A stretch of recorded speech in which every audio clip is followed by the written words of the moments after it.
Hey guys, for the sake of the camera in my truck, I am on my 30-minute required DOT break. Like most of you, I got no sleep last night. I'm 7 hours into my shift and probably got about 8 more to go, but this video couldn't wait. I know everybody's getting nervous, and a lot of people think I'm just being optimistic and just trying to be positive, but I'm being honest. It ain't over yet, and I'll go over the bad news, what everybody's complaining about, but then I'm going to give you some good news. So, of course, I'm 55 years old. I've been watching these things since I'm a teenager. I've always gotten into them. I enjoy watching these every 4 years. I mean, as a teenager, I used to have a notepad and keep track of the electoral college. And, now it's easy. You can just, with computers, it's much easier. But back then, I was like writing them down. I had a red pen and a blue pen and all that. So I got a feel for what's going on. And last night, I'm watching Trump win. I'm watching him win, and I'm wondering, why the heck ain't they calling Florida? Florida, he's got Florida.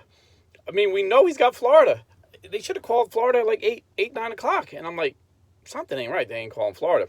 Then boom, the minute Virginia closes, they call it. Boom, the minute Arizona closes, they call it. I'm like, man, this is a little weird. But the states we needed to win, Florida, they called it. We trounced them. And like I said, the Latino vote came out in force for Donald Trump. Because they know he's not a racist. They know it's all media lies. And so then I'm watching Pennsylvania, Michigan, and Wisconsin. And our margin is getting bigger and bigger. I'm like, this is it. We got it. And like I said in my last video, I said, Pennsylvania is notorious for cheating. And I wasn't just saying that. I mean, you could look this up. It's documented. I mean, the FBI is investigating. And this is documented. Pennsylvania cheats. And I said, he's going to have to win by a big margin, like 5 or 6%. And I'm seeing 10%, 12%, 14%. He's up by 600,000. I'm like, oh, man, we got this. And then, boom, they stopped the counting. I was like, what the heck? I've never seen this. They're going to stop counting? This is absurd. And it's so obvious, when Minnesota years ago stopped counting, it was because they knew that Al Franken, the senator, was losing, and they needed to find some votes. So once they realized how many votes they needed, they literally found 500 votes in a trunk of a car. They said, oh, these 500 ballots were there, and they all happened to be for Al Franken. This is no lie. This is what the Democrats do. So I was like, oh my God, I can't believe these guys are going to look for votes. So that's the bad news. Oh, and also, I got my kids texting me, oh, it doesn't look like, Trump has a chance. This is scary, and if you add it up, he's got to win Georgia, North Carolina at this point. It's like, I don't know, 1 o'clock in the afternoon today, Wednesday, the day after Election Day. So he's got to win Georgia, North Carolina, Pennsylvania, and either Wisconsin and Michigan, and also Alaska. It's three votes. And it's looking like, Pennsylvania, they're saying there's 1 million outstanding ballots, and they're probably mostly Biden, and they haven't called North Carolina or Georgia yet. Looks like Biden is winning Wisconsin, Biden's winning Michigan. So here's the good news. Remember when I was talking to Michael Voris, and I said, I used to train with these guys called Gutter Brothers because I knew how to gutter fight. And up until Trump, we never had a gutter fighter. Well, thank God we got a gutter fighter, because we had a polite gentleman fighter with these dirty, lying rascals we're going against. He would have had a concede already. But we got a gutter fighter, and he's not going to give up. He's going to fight. He's going to fight this. He's going to fight this hard. And let me tell you how he's fighting this. Number one, he called out, and everybody got upset, even guys on our side, Republicans. Oh, that's horrible that he's calling out Pennsylvania for fraud, and he's saying this is fraudulent. But he had to do that to put a spotlight on Pennsylvania, because now everybody's watching. And Biden's down by like 600,000 votes. They're not going to be able to steal 600,000 votes. And even if a good chunk or a good majority of those outstanding votes are for Biden that they got to count, and they get to Friday to count them, which is unbelievable in itself, they're not going to overtake Trump's lead in Pennsylvania. But that's still not going to be enough. We need either Wisconsin or Michigan, okay? So I just heard on the news there were 3.2 million registered voters in Wisconsin, yet 3.3 million people voted. So obviously that is obvious voter fraud. Okay? So, like I said, Trump is a gutter fighter, and he's got the best lawyers. Jay Sekulow, I remember him when he was on the 700 Club. He's a devout Christian dude, Jay Sekulow, and he's probably the smartest lawyer in America. And I'm sure they assembled a team, and they're ready to fight, and they're not going to take this, and they're going to Wisconsin, and they're going to count those votes. They're going to recount them. And I was here in Florida when we recounted the votes. They'll count them. They'll look at every vote and recount it. Same thing in Michigan. It's going to be so close, they're going to recount them.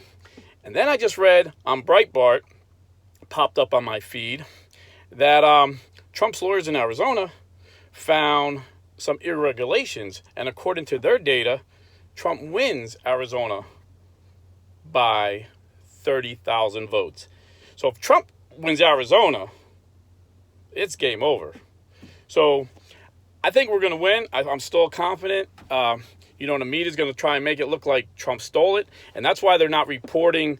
I mean, it's obvious he won Georgia. It's obvious. He's up by $100,000 last time I looked. Georgia, North Carolina, and they're not calling it. He won Georgia, North Carolina. They're not calling it. But he won it, and they're going to eventually call it. Okay? But I think Trump won this, and hopefully we don't have to go to court for this.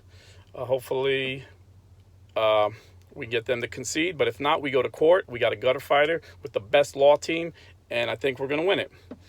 Now, if I'm wrong, I'm not a prophet. This is not a prophetic word. This is just my opinion from years of watching this stuff. And knowing that we're dealing with scoundrels. I mean, like Michael Voris says, these people kill babies. They will do anything to get power and to keep power. But, if God allows Trump to lose, there's still a silver lining. The media talked about this blue wave. The Democrats were going to destroy us. They're going to take over the Senate. No, the Republicans held the Senate. So even if Biden wins, he can't pack the court. And McConnell will stop all his socialist judges.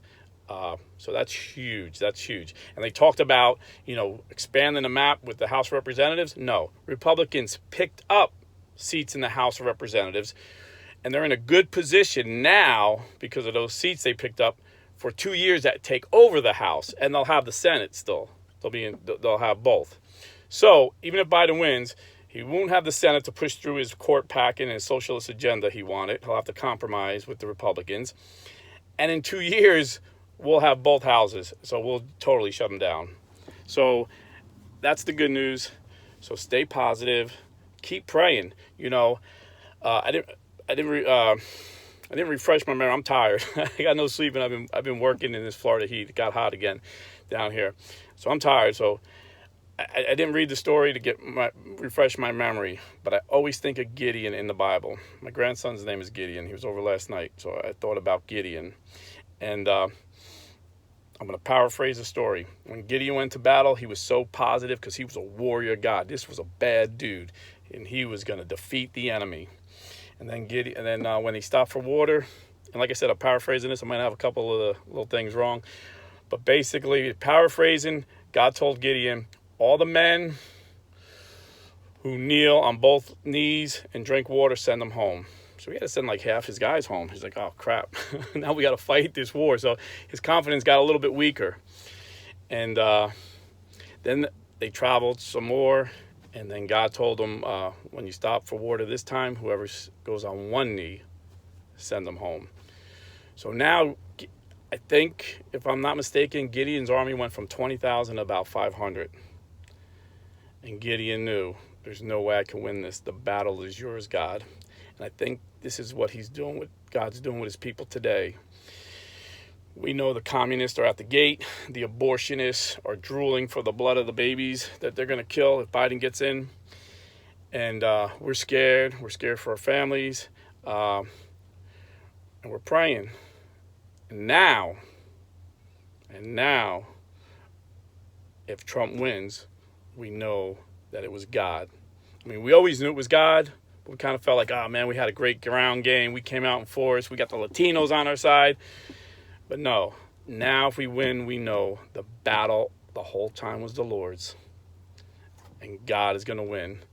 It's just like when he took the Israelites to the Red Sea and we're like, wow, now what do? We wait for God to part the Red Seas. And again, I'm not no prophet. I'm just a truck driver.